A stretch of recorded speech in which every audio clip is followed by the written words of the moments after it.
এই দুইটার উপর আমল করেন, 40 দিন আমল করবেন। কয়দিন? প্রেসক্রিপশন করছি, মাত্র 40 দিন। যদি 40 দিন আমল করার পরে যুব সমাজ এখান থেকে বের না হতে পারে, তারপরে আমার সাথে যোগাযোগ করেন, আমার কথা বলেন যে ভাই আপনার কথা কাজ হয় নাই, এটা বলে দেখে না। লক্ষ লক্ষ যুবকের জীবন এভাবে চেঞ্জ হয়েছে, লক্ষ লক্ষ, একটা দুইটা না। ইনশাল্লাহ আপনারটাও হবে ইনশাল্লাহ। প্রিয় যুবক ভাই, আপনার সলিউশন এই বেকারত্ব, মাদক, মেয়ের প্রতি আসক্তি, হ্যাঁ, হতাশা, চাকরি না পাওয়া, এই যে ব্যাপারগুলো, পারিবারিক চাপ, হ্যাঁ, তারপরে আপনি মাঝে মাঝে হয়তো একটু এগ্রেসিভলি একটু গুন্ডাগার্দি করছেন, নাউজুবিল্লাহ, এই যে প্রবলেমসগুলো, এগুলো সলভ আপনাকে দুটো জিনিস করবে। এক, আপনি জাস্ট 5টা ওয়াক্ত নামাজ জামাতে পড়ার চেষ্টা করুন। একটা 5 ওয়াক্ত মানে 5 ওয়াক্তই, মানে আপনাকে ফজরে উঠতে হবে, এশার নামাজও পড়তে হবে। ফজরে উঠতে হলে যদি আপনাকে সারা রাত জেগে থাকতে হয় তাহলে জেগে থাকবেন, যদি আর্লি ঘুমাতে হয় তাহলে আর্লি ঘুমাবেন। দুইটা সলিউশন। মানে এখন তো অনেকেই রাত চলে যায় 3টা, 3:30, 4টা পর্যন্ত জেগে থাকে, কারণ এখন তো দিন রাত হয়ে গেছে, রাত দিন হয়ে গেছে, তাই না? এটা ক্ষেত্র বিশেষে জায়েজ হতে পারে, কিন্তু সবসময় এটা করা যাবে না। যেমন রমজান মাস, দেখা যায় রাতের বেলা অনেকেই ইবাদত করে না, একবারে ফজরের নামাজ পড়ে হয়তো জিকির আজকার তেলাওয়াত করে মানুষ ঘুমায়, এটা আলাদা বিষয়, কিন্তু সারা জীবন তো এই কাজটা করা যাবে না, যাবে? তো আর্লি ঘুমানোর চেষ্টা করা ভালো। যদি না পারেন, যদি আপনার রাত জাগতেই হয়, তাহলে ফজরের নামাজটা পড়ে অ্যাটলিস্ট ঘুমাবেন, ঠিক আছে? 1 নাম্বার, 5 ওয়াক্ত নামাজ জামাতে। যদি জামাত না পান বাসায়, যদি জামাত না পান তাহলে পরবর্তীতে কাউকে নিয়ে জামাত করে নেবেন। একবারই পান নাই, ঘুমিয়েছিলেন, কোনো সফরও ছিলেন বা ইত্যাদি, আপনি একা হলেও পড়ে নেবেন। 5 ওয়াক্ত নামাজ ছাড়বেন না, ওয়াদা করেন আজকে 5 ওয়াক্ত নামাজ কেউ ছাড়বেন না, ওয়াদা করেন। আল্লাহ পাক কবুল করুন, বলি আমিন। এই নামাজ, ইন্না সালাতা তানহা আনিল ফাহশাই ওয়াল মুনকার, আল্লাহ পাক নিজে বলেছেন এই নামাজ সমস্ত পাপের কাছ থেকে তোমাকে দূরে রাখবে ইনশাআল্লাহ, ইনশাআল্লাহ। আর একটা কথা মনে রাখবেন, যে এই নবীর শান শওকত নিয়ে আমরা আলোচনা করেছি এবং করতে যাচ্ছি। রাসূলুল্লাহ সাল্লাল্লাহু আলাইহি ওয়াসাল্লাম মুমূর্ষ অবস্থায়, একদম মুমূর্ষ অবস্থায় উম্মতের জন্য যে নসিহতগুলো করেছেন, তার মধ্যে একটা হচ্ছে আসসালাত, আসসালাত ওয়া মা মালাকাত আইমানুকুম, নামাজ, নামাজের ব্যাপারে যত্নবান হয়েও এবং তোমাদের অধীনস্থদের ব্যাপারে যত্নবান হয়েও। এই দুটা কথা। শেষ ওয়ার্ড মানুষ কি বলতে পারে? আপনার বাবা যখন ইন্তেকাল করেছেন, হয়তো শেষ কথা বলেছেন তোর মাকে দেখিস, ঠিক আছে, তোর বোনদেরকে দেখিস, বাবা আমার এই বিষয়গুলো আমি ছেড়ে গেলাম, তুই দেখিস। আচ্ছা, আছে না এমন? মা অনেকে চলে গেছে, মা শেষে বলেছে বাবা ছোট বোনটাকে দেখিস। আপনি লাস্ট কথাকে কত বেশি গুরুত্ব দিয়েছেন? যাদের পিতামাতা চলে গেছে এবং শেষ সময় তারা কাছে থাকার সৌভাগ্য ছিল, তারা কিন্তু বুঝতে পারে শেষ কথার কত গুরুত্ব। গুরুত্ব আছে কি নাই? গুরুত্ব আছে কি নাই? শেষ কথা মানুষ সবচেয়ে কঠিনভাবে মনে রাখে কি না?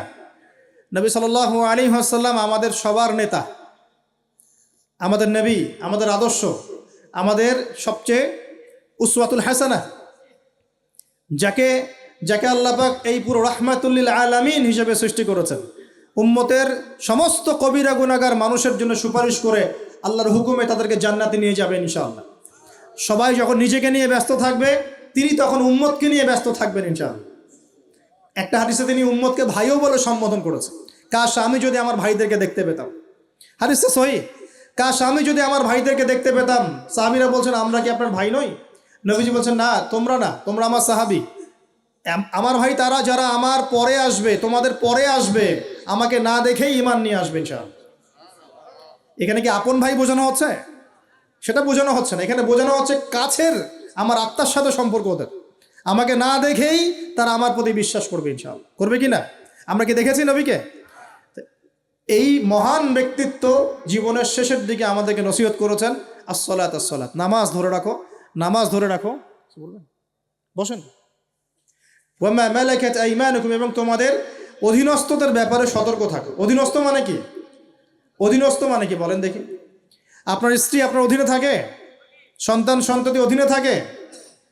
থাকে না? থাকে। কোন কোন ক্ষেত্রে পিতা মাতাও কি আমাদের অধীনে থাকে না? মানে আমরা আর্ন করতে পারি, পিতামাতা আর্ন করতে পারেন, উপার্জন করতে পারে না। পিতামাতাকে চালানো লাগে না আপনাদেরকে অনেক সময়, হয় কি না? অধীনস্থ মানে আপনার আন্ডারে যে মানুষরা আছে, এই মানুষদের ব্যাপারে, তাদের হকের ব্যাপারে সতর্ক থাকবে। কে বলেছেন এটা? আচ্ছা, এখান থেকে নামাজের গুরুত্ব বুঝতে পারলাম কি? যুব সমাজের সলিউশন 1 নাম্বার, 5 ওয়াক্ত নামাজ জামাতে পড়ার চেষ্টা করবেন, আল্লাহ পাক তৌফিক এনায়েত করুন, বলি আমিন। 2 নাম্বারটা হচ্ছে, আমার সামনে একটা কিতাব আছে, কিতাবটার নাম কি? সবাই পড়তে জানি ইনশাআল্লাহ? কারা কারা পড়তে জানেন না অনেস্টলি হাত তোলেন দেখি। জানেন না? আপনারাই জানেন না? আচ্ছা ঠিক আছে, বসেন, শরমের কিছু নাই। যারা জানেন না ওয়াদা করেন যে আগামী রমজান মাসে, এই রমজান মাসের মধ্যেই কোরআন তেলাওয়াত করা শিখবো ইনশাআল্লাহ। বাঙালি একটা আবেগী জাতি, ওই যে বলি ইস্যু পাগল, মাঝে মাঝে ট্রল করে আর মাঝে মাঝে আবেগে ভাসে। আমাকে বলেন দেখি, আল কোরআনের আলো ঘরে ঘরে জালো, এই স্লোগান তুললেই বাংলার জমিনে একদম ইসলাম কায়েম হয়ে যাবে? কখন ইসলাম কায়েম হবে? যখন আল কোরআনের আলো ঘরে ঘরে জ্বলবে। কখন? যখন প্রত্যেকটা ঘরে ঘরে একটা করে কোরআনওয়ালা মানুষ থাকবে। প্রত্যেক ঘরে ঘরে কি একটা করে হাফেজ আছে? তৈরি করার চ্যালেঞ্জ গ্রহণ করতে হবে। বাংলার প্রতি ঘরে ঘরে একটা করে হাফেজ তৈরি হবে ইনশাআল্লাহ। এটা করলে কি আপনাকে সরকার বাধা দিবে? আপনার নিয়াত করে যদি আপনি সন্তানকে হাফেজ বানান, কেউ বাধা দিবে?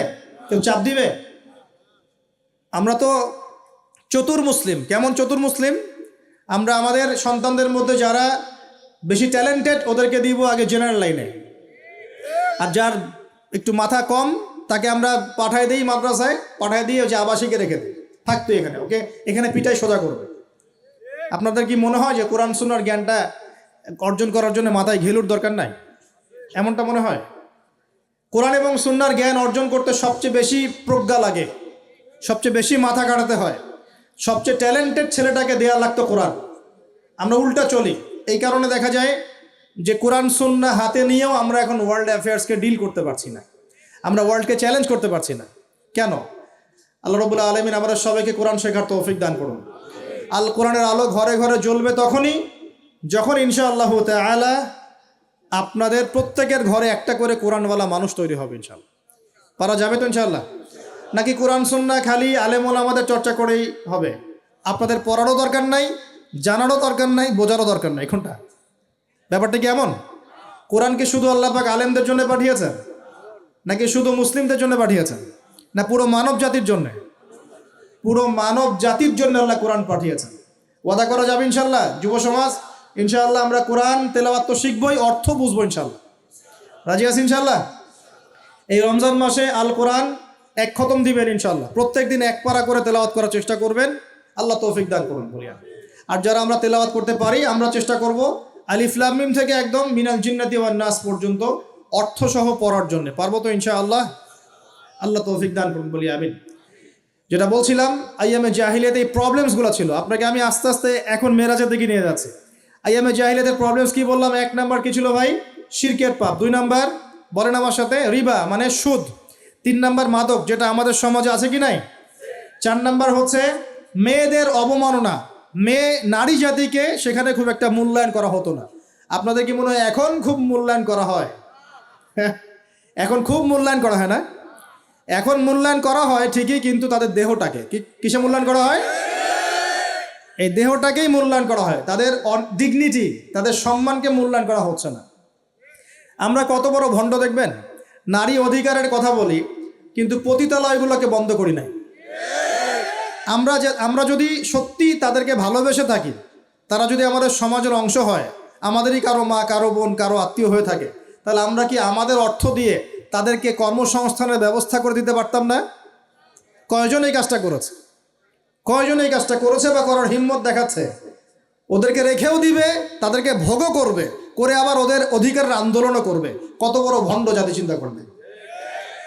আমরা একটু নিয়াত করতে পারি তো যে আমরা আমাদের অর্থ সম্পদ থেকে, আমরা প্রয়োজনে আমাদের পলিটিক্যাল পাওয়ার কাজে লাগিয়ে, আমাদের এখানে যারা অনেস্ট মেম্বার, চেয়ারম্যান, এমপি সাহেব থাকবেন, তাদের পলিটিক্যাল পাওয়ারটাকে কাজে লাগিয়ে আমরা আমাদের এলাকাগুলোর মধ্যে সমস্ত অনৈতিক কাজগুলো বন্ধ করে দিব ইনশাআল্লাহ।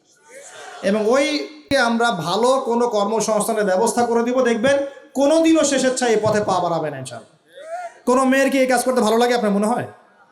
কোনো মেয়ে চায় না যে সম্মান বিক্রি করে খেতে হবে, হয়তো পেটের দায়ে বা সামাজিক অন্ধকার জগতে পা বাড়িয়ে দালালের খপ্পরে পড়ে, বা এই যে নারী লিপ্সু কিছু পুরুষ মানুষের খপ্পরে পড়ে এই পথে চলে গেছে। এরা যদি আমাদের আত্মীয় হতো, আমাদের বংশে কেউ হতো, আমাদের কারো মা, কারো বোন, কারো স্ত্রী হতো, তাহলে কি আমরা সমাজে মুখ দেখাতে পারতাম? আমরা কি পশ্চিমা হয়ে গেলাম নাকি? পশ্চিমাদের সমাজে এগুলো জায়েজ। পশ্চিমা সমাজে একটা মানুষ, একটা ছেলে বিয়ের আগে 15-20টা মেয়ের সাথে সেক্স করে, জানেন এগুলা? রিপোর্ট দেখেন, পশ্চিমা সমাজে প্রতি 6 মিনিটে একটা করে মেয়ে ধর্ষিত হয়। ফ্রি মিক্সিং পর্নোগ্রাফি ওখানে জায়েজ। $92 বিলিয়ন ব্যবসা করে এক বছরে তারা পর্ন ইন্ডাস্ট্রির মধ্য দিয়ে। রিসার্চ করে দেখেন, ওদের ওখানে সমকামিতা বৈধ, ছেলে ছেলের সাথে জেনা করতে পারে না। এমনি কি ভূমিকম্প আসে? এইসব পাপের কারণেই তো আসে। আল্লাহর আযাব গজব কি এমনি আসে? এইসব কারণেই তো আসে। আর এই পাপগুলো তো আমরা এখন আমাদের সমাজে এগুলো জায়েজ করে নিচ্ছি, নাউজুবিল্লাহ। ওরা সারা বিশ্বে সুদকে ছড়িয়ে দিয়েছে, ওরা ছড়িয়ে দিয়েছে। সারা বিশ্বে পর্নোগ্রাফি কারা ছড়িয়ে দিয়েছে? ওরা ছড়িয়ে দিয়েছে। সারা বিশ্বে ফ্রি মিক্সিং কারা ছড়াচ্ছে? ওরা ছড়াচ্ছে। প্রত্যেকটা সেক্টরে ফাসাদ সৃষ্টি করেছে এরা। এই জন্য বলি আমি মাঝে মাঝে যে ইয়াজুজ আর মাজুজ আছে না, দুটা প্রজাতি, এদের খাসলত চরিত্র এদের মধ্যে পাওয়া যায়। ইয়াজুজ আর মাজুজ সারা বিশ্বে ফাসাদ সৃষ্টি করবে। সূরা কাহফ পড়ে দেখেন, ইন্না ইয়াজুজ ওয়া মাজুজ মুফসিদুনা ফিল আরদ। ইয়াজুজ আর মাজুজ সারা পৃথিবীতে ফাসাদ, ফিতনা ছড়াই দিবে। এরা কি সারা পৃথিবীতে ফিতনা ছড়াই দেয় নাই? আমি কিন্তু বলছি না যে এরা ইয়াজুজ মাজুজ, আমি কিন্তু এই কথা বলি না। বলছি ইয়াজুজ মাজুজের চরিত্র এদের মধ্যে পাওয়া যায়। বিশ্বের প্রত্যেকটা জায়গায় ফাসাদ সৃষ্টি করে দিছে। কখন কোন দেশকে কোন দেশের সাথে লাগাই দেওয়া যাবে, কার মধ্যে ফিকশন লাগে অস্ত্র বিক্রি করা যাবে, হ্যাঁ, কোথায় কোন খনি আছে দখল করা যাবে, কোথায় কোন মুসলিম আছে ওদেরকে বোম্বিং করা যাবে, কোথায় কারাগারে নিয়ে মুসলিমদেরকে টর্চার করা যাবে, শান্তিপূর্ণ মুসলিম কান্ট্রির মধ্যে কেমন করে জঙ্গি ইস্যু তৈরি করা যায়, সারাদিন এই ফিকির করে বেড়ায় মাথার মধ্যে। এখন সব কিছু বাদ দিয়ে এখন শিক্ষাক্ষেত্রেও মাথা ঢোকানোর চেষ্টা করছে। তো এখন দেখেন, আমরা কি পশ্চিমাদের দাসত্ব করব? আমাদের সামনে কোরআন সুন্নাহ নাই। আমরা যদি আমাদের মেধা, আমাদের ঐক্য, আমাদের সম্পদকে কাজে লাগাতে পারি, ওরা আমাদের দাসত্ব করবে ইনশাআল্লাহ। আপনাদের কি মনে হয় এগুলো শুধু স্লোগান দিচ্ছি?